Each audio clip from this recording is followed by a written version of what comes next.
Star Trek, Deep Space Nine, Stowaways. Chapter 9. "If you want to be a hero," Jake whispered, "now is a good time." Beside him, Dr. Bashir crouched. They were behind a tent, and just on the other side, a furious Tykar Antal was roaring orders.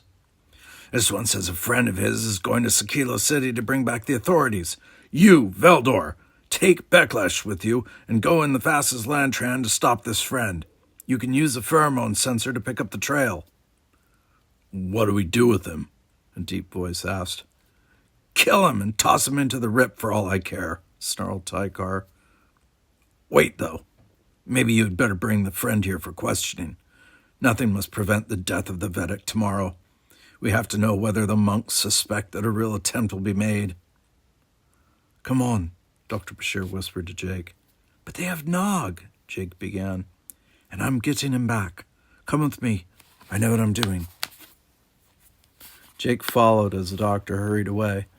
The camp was slowly returning to normal after the hubbub and confusion of the rock slides, but no one challenged them. They came to a domed stone structure with a mesh steel gate at one side. Dr. Bashir groaned as he tested the gate and found it locked. "This is the garage," he explained hurriedly. "All the Lantrans are in here. If we could get to them." He stepped back and studied the building. "Look," he said. "There's a sort of ledge above the gate there. Do you think you could climb up to it?" "I could try," Jake said, feeling uncertain. He had not had a lot of practice at climbing. "Then let's see if we can get up there." Dr. Bashir clambered up the gate. At the top, he reached up, grabbed the edge of the overhang, and swung out. Jake caught his breath, but the doctor managed to pull himself up, painfully and slowly. "Come on," he said in a loud, urgent whisper. The mesh was large enough so that climbing up the gate was almost like climbing a very steep ladder. Jake got to the top, reached up, and nearly lost his balance. He felt Dr. Bashir's hand close on his wrist. "I'll help," the doctor said. "Ready? Go." Jake kicked away from the building and tried to chin himself on the ledge. He got his shoulders up, but realized that was as far as he could go under his own power. Fortunately, Dr. Bashir grabbed him and gave him a tremendous tug, and Jake landed on the ledge out of breath and shaky. "What now?" he asked. "Now, we sit tight until they bring the Lantran out," the doctor said. "We'll have to jump into it. It's about a 6-foot drop, so we'll have to be careful. I'll take the driver, and you go for the passenger. And don't miss whatever you do." With no trouble at all, Jake could think of about a dozen reasons not to follow the doctor's plan, but before he could mention any of them, 2 men came hurrying up to the garage. Jake saw them right under him as one of them unlocked the gate and rattled it open. "Both phasers on full charge?" that one asked the other man. The other one, whose voice revealed him to be Veldor, said, "I've checked them both." He was carrying 2 short, rifle-shaped objects, phasers mounted to serve as medium-range personal weapons. The 2 men disappeared from view. A moment later, Jake heard the whine of a Lantran. Dr. Bashir touched his arm. "They'll come out slowly," he said. "One will have to get out to lock the gate. When they first come through, we'll have to jump at the same time." A yellow glare showed below, the headlamps of the Lantran. It came nosing out of the garage. Dr. Bashir yelled, "Now!" And before he could take time to think about it, Jake leapt. The Lantran had seats for the driver and a passenger, but the rear of it was an empty open bed like an ancient Earth truck. Jake and the doctor landed there hard, but even before the 2 passengers could yell, Dr. Bashir had snatched up one of the phasers. The unlucky Veldor had tossed him behind the driver's seat. "Out," Dr. Bashir said. He waved the phaser menacingly. "Jake, get the other weapon." The leap had jarred Jake's recently injured ankle, and he gritted his teeth against the pain as he stooped to pick up the rifle. It was an unfamiliar device. Jake had never even fired a Federation phaser, and this one was bulky and heavy by comparison.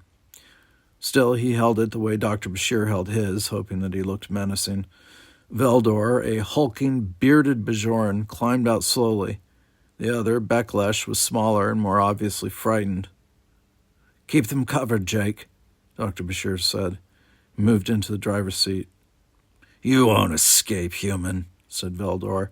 Tykar will have your head for this foolish attempt. Yes, well, compared to what he had in mind for me, that's rather a mild threat, replied the doctor. All seems in order here. Veldor, give me the key to the gate. Now. The heavy-set Bajoran cautiously produced the key and handed it over. Into the garage, both of you, Dr. Bashir said. Over his shoulder, he added, Shoot them if they try anything. Full charge. Right, growled Jake, trying to make his voice sound deep and menacing. He hoped the two Bajorans wouldn't guess that he had no idea of how to fire this strange weapon. As soon as the two were inside, Dr. Bashir slammed the mesh gate shut and locked it. Then he threw the key away into the darkness. He clambered back into the Lantran and put it into motion. The land car trundled down to a cleared strip running down the center of a camp, a strip that served as a rough street. Now, said the doctor, we have to rescue Nog. Jake, do you think you can drive this contraption? I don't know, Jake confessed. Well, you'll have to try. Here, get behind the wheel. Jake eased into the position. The wheel was actually shaped more like a figure eight on its side. Dr. Bashir showed him how to accelerate by turning the right hand grip, and how to change gear speeds by turning the left one. The brake is that pedal near your right foot, he said. Now, straight out of the camp, and then turn around. They were heading out the back of the camp, opposite from the side where Jake had entered. The Lantran lurched and shuddered when Jake changed gears, but it rolled right along. There, Dr. Bashir said. Guard post ahead. They'll be expecting Veldor to come through, and they'll expect him to stop. Don't. Okay, Jake said. Two Bajorans were standing sentry duty there, far from Nog's rock slides of earlier that evening. They started forward casually, their phasers pointed down. The moment they seemed to realize that the Lantran was not going to stop, one of them began to raise his weapon. Then Dr. Bashir suddenly stood up in the passenger seat and fired twice. Both guards dropped to the ground. Don't worry, the doctor said, as he dropped back into place. I've set it on stun. They'll be all right in an hour or so. Watch the drainage ditch. They bumped along, the path becoming just the rubble-strewn floor of the rip. Stop for a second, the doctor said. We have to think. It'll take at least an hour to get back to town, even at top speed, and that will mean leaving Nog behind. We can't just leave him, Jake said. No, but we're outnumbered, and at any second they may swarm out after us. What do you think we should do, Jake? Jake felt miserable. How was he supposed to know? Adults were the ones who always wanted to take charge. He pulled himself together and said, I don't think we have a choice. We have to go back for Nog. You're right. Turn around here, Dr. Bashir said after a few moments. No, turn away from the ditch, not toward it. That's better. He sighed and added, Well, at least we'll have surprise on our side. I'm surprised that we're doing this myself. Jake swung the Lantran into a wide circle. He had to admit he was beginning to enjoy this. By comparison to the Starship Excalibur or even to the Einstein shuttlecraft, the Lantran was a clunky, outdated piece of machinery, but to Jake it felt big and powerful. He took the last part of the circle slowly. Now what? He asked. Beside him, the doctor was clicking some control on the phaser. Now, he said, I want you to drive right through the center of the camp at top speed and hope that the bridge is still down on the other side. What are you going to do? Jake asked, not able to keep some of his worry and fear out of his voice. I'm going to show up these turnaways for what they are, said Dr. Bashir. Then he coughed self-consciously. At least if I can shoot straight, I am. Be ready to brake if I tell you to, but then we have to pile right ahead as fast as possible. Veldor and Beklesh may have escaped from the garage by now, and we can't take chances. Ready? Go! Jake revved the engine to a splitting roar. The Lantran leapt ahead, its yellow headlamps picking out the way. Trying hard to keep the vehicle on a straight path, Jake followed his own tread marks back into the camp. They whizzed past the stunned guards, then tents, metal huts, and fires were flashing past. Dr. Bashir pointed at a metallic dome in the very center of camp, off to their right. There, he said. That's my target. Hold it steady. The wind was blasting Jake's face. He squinted against it, and then he noticed that a gang of several men were running toward them, still far ahead. One of them had a hand phaser out and fired it. The beam passed harmlessly by, somewhere off to Jake's left. "They're shooting!" Jake yelled. "Steady," the doctor said. "Here it goes." He fired the phaser rifle. A white, hot beam of energy shot from it, blasted into the metal dome, and lit up everything around with an eerie blaze like a bolt of lightning. The dome exploded with a red roar that flashed by to their right as they passed it. A split second later, a shockwave hit, causing the Lantran to lurch alarmingly. Ahead of them, the guards who had been running toward them staggered and fell, shielding their eyes. A second, deafening explosion went off behind them, and then the metal bridge was ahead. Now 2 sentries stood at it, but they leapt away as the Lantran bore down on them, and neither was able to get off a shot. Then they were out of the camp, into the round, sandy bowl where Jake, Nog, and Sisana had watched the turnaways practicing and drilling. Jake headed for the narrow space between the 2 rock slides. "All right," Dr. Bashir said. "I think you can stop and turn around now, but let's just wait here." Jake was shaking from excitement, but he carefully stopped the vehicle, then jockeyed it around until it was turned back toward camp. He blinked. A fire was raging there, red flames and black smoke boiling up. "What did you do?" Jake asked. "Tore the lid off the camp," the doctor replied. "You see, while he had me as his unwilling guest, Tykar Antal pointed out something that he was very proud of. It was a stolen Romulan cloaking device, and he had it in that metal dome. That's the only thing that lets the turnaways stay here, you know.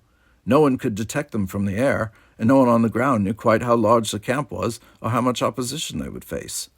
Tykar said the people in town thought he probably had a couple of thousand soldiers here." "And he didn't?" Jake asked. "Maybe 200 at the most," the doctor replied. "It's a big camp, but lots of it has been unoccupied since the Cardassians pulled out. Tykar has a fearsome reputation, but it's mostly based on bluff. Now the Bajorans will be able to see exactly how puny his threat is." "Not to the Vedic, though," Jake said. "That's true." The doctor's voice was thoughtful. "They have an assassin who will try to kill the new Vedic tomorrow at the installation ceremony. For me, they had something a little more exotic planned, involving drugs and something even worse." "I heard." "Yes, well." Suddenly, Dr. Bashir stood up. "Here comes Tykar," he said. "This is going to be the tricky part." Jake swallowed hard. Whatever he thought of Tykar Antal, however ruthless and evil he seemed, there was no denying that the leader of the turnaways was a brave man. With only 2 guards flanking him, he came striding out of camp, straight into the glare of the Lantran's headlamps. He stopped a dozen paces away. "Humans," he said, his voice oozing contempt. "I suppose you are proud of yourselves. You must think yourselves very clever indeed. But you forgot one small detail. We have that detail inside, and its name is Nog. If you surrender now, we will let the Ferengi live. If not..." Casually, Dr. Bashir leaned forward. "You are in no position to bargain, Antal," he said pleasantly. "We've delayed you too long now. Already the authorities in town know we're here, and that you held me prisoner. Already they've notified Deep Space Nine of that little fact, and, unfortunately for your plans, a Federation starship happens to be docked at Deep Space Nine. I don't think you're going to want to be here when the Excalibur shows up." "You're lying," growled Tykar Antal. "Believe that if you wish," Dr. Bashir said, his voice cool. "You'll see the truth soon enough. Let me warn you, however, that the Federation does not treat its enemies with much mercy. Not when they kidnap officers and hold prisoner the son of a high Ferengi official, anyway." Jake almost choked, but he managed not to laugh out loud at the doctor's description of Nog's father, Rom. For a moment, Tykar stood in the lights, his face rigid with anger and frustration. Then he said, "What do you propose?" Dr. Bashir waved his hand. "I don't think you'll be able to cloak your camp anymore. You'd best be on your way to find a new base, and I suggest when you leave, you do well to leave the Vandalium device behind. We'll let the Starfleet weapons experts disarm it. You and your turnaways have about 5 hours to travel as far from here as possible before dawn comes. Be sure you take everyone, Tykar, including your assassin. Otherwise, I can't be sure what my friends in Starfleet might do to you." One of Tykar's henchmen began to protest, but Tykar cut him off with an angry glance. Then he stared at Dr. Bashir. "I have been a freedom fighter for a long time," he said. "I know when to take my losses and retreat. However, let me warn you that you have made a dangerous enemy of Tykar Antal. Our next meeting will not be so pleasant." "Send the Ferengi boy out," Dr. Bashir said. "Then you and your people can go anywhere you please. Just be away from this place by dawn if you know what's best for you." Tykar turned on his heel and walked back toward the camp. The fire was still leaping and sending up sparks from inside. After a moment, Jake heard Dr. Bashir exhale. "You were great," Jake said. "I've never been so scared in my life," Dr. Bashir confessed in a trembling voice. Startled, Jake looked at him. The doctor was sitting back in his seat, his eyes closed, his face glistening in the light of the distant fire. "I thought you wanted adventure," Jake said. "I've had enough, thank you," returned the doctor. Jake sat thinking about the space falcon and his latest triumph for a few minutes. Then a small figure came hurrying toward them. Jake grinned. It was Nog, safe and sound. Chapter 10. If Sekilo City had seemed crowded when they first arrived, today it was absolutely bursting at the seams. Jake, Nog, and Sasana stared all around them at a huge, colorful throng of people, cheering, shouting, and waving. A stately procession wound through the streets, a dozen wagons pulled by the strange green draft animals.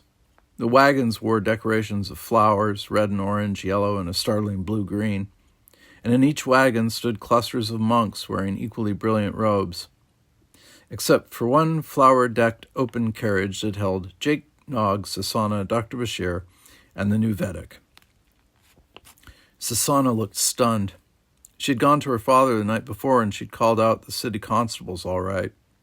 A force of them had met Jake and the others as they rode back toward town in the Lantran. But then Sasana had found herself in deep trouble with her parents. Fortunately, Dr. Bashir had explained how vital her help had been, and then word had come from the Vedic himself that all four were to join him in the procession.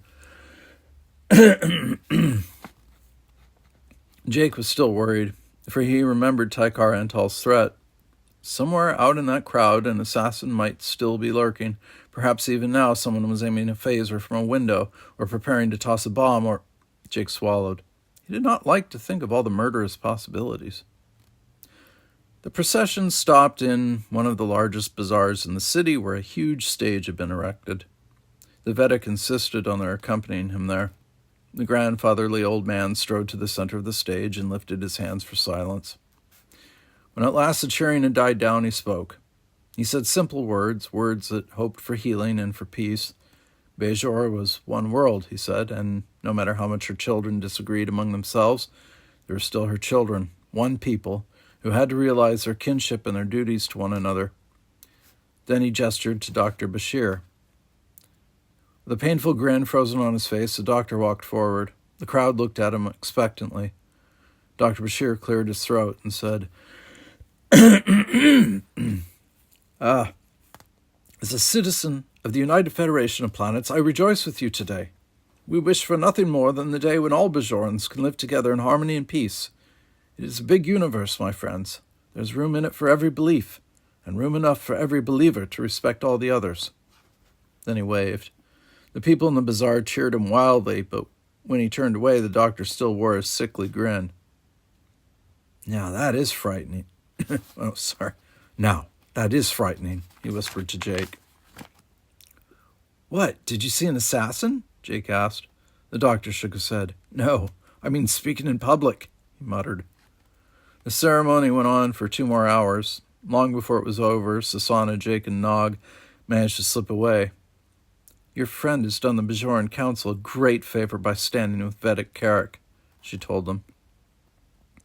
They will think more kindly of the Federation now. I hope so, Jake said. All that worry and danger should be worth something. When do you leave for Deep Space Nine? Asked Sasana. In a few hours, Nog said, which means that I have no time for trading. Oh well, My uncle can make some sort of profit from these trinkets."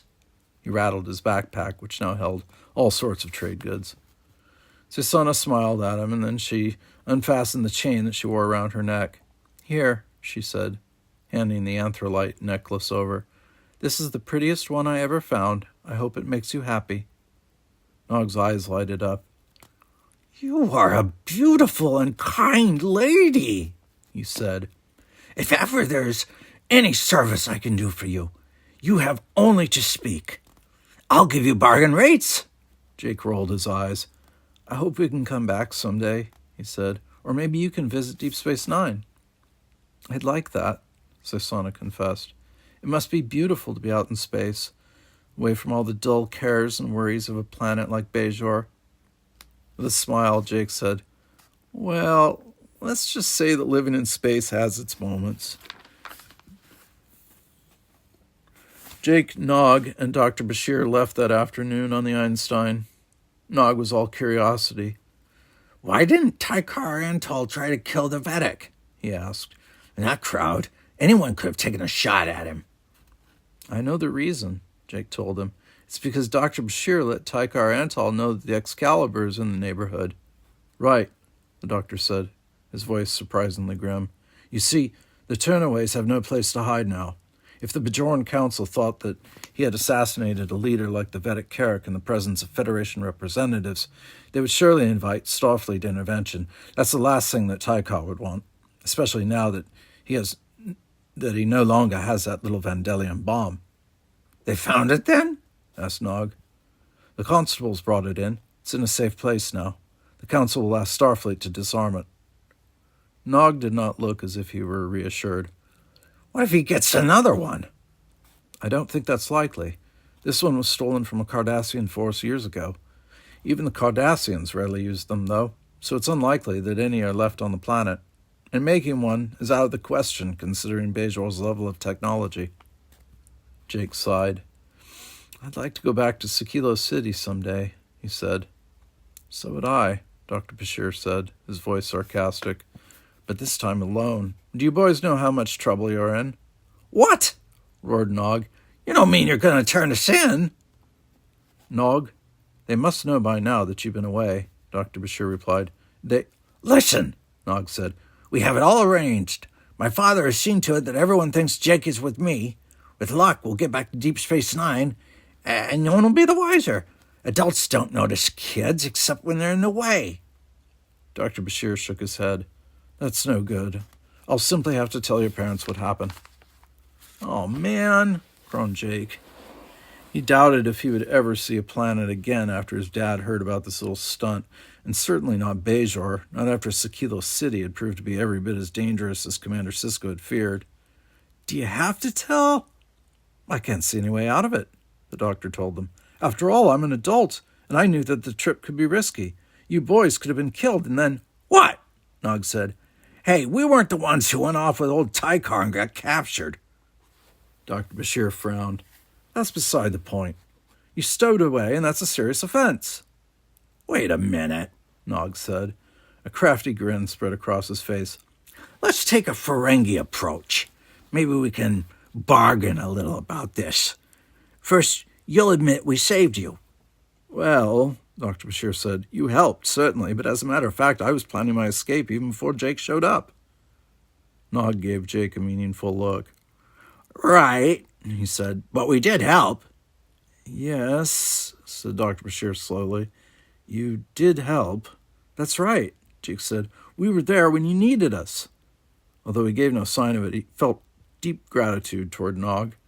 His Ferengi friend would not be in trouble because Quark had plotted with Rom to get them down to the surface. Nog was doing all this for Jake's benefit, and at absolutely no charge. It was a wonderful act of friendship for a Ferengi. Nog took up the argument. "And if we hadn't been, and if your own plan didn't work, you would have been drugged, and the Vandalian bomb would have wiped out everybody on Deep Space Nine, and all the crews of all the ships docked there, right?" "Yes," said Dr. Bashir again. "What are you getting at, Nog?" But Nog wasn't quite ready to tell. "And," he said, "if we hadn't helped, and your own plan had failed, then the new Vedic would have been killed. Maybe someone less friendly to the Federation would have taken his place, correct? I still don't see what you're trying to say, Dr. Bashir insisted. Simple, Nog replied. If no one notices we've been gone, you just don't mention us at all.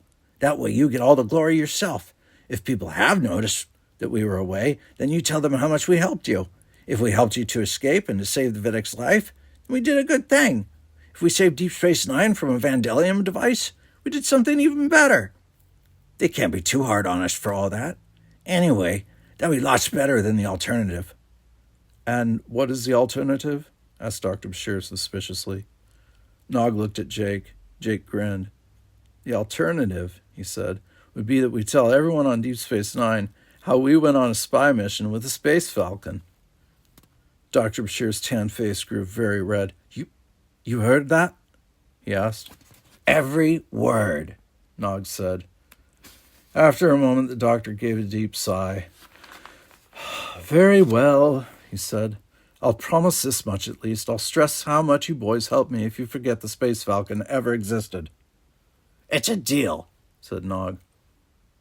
Jake relaxed.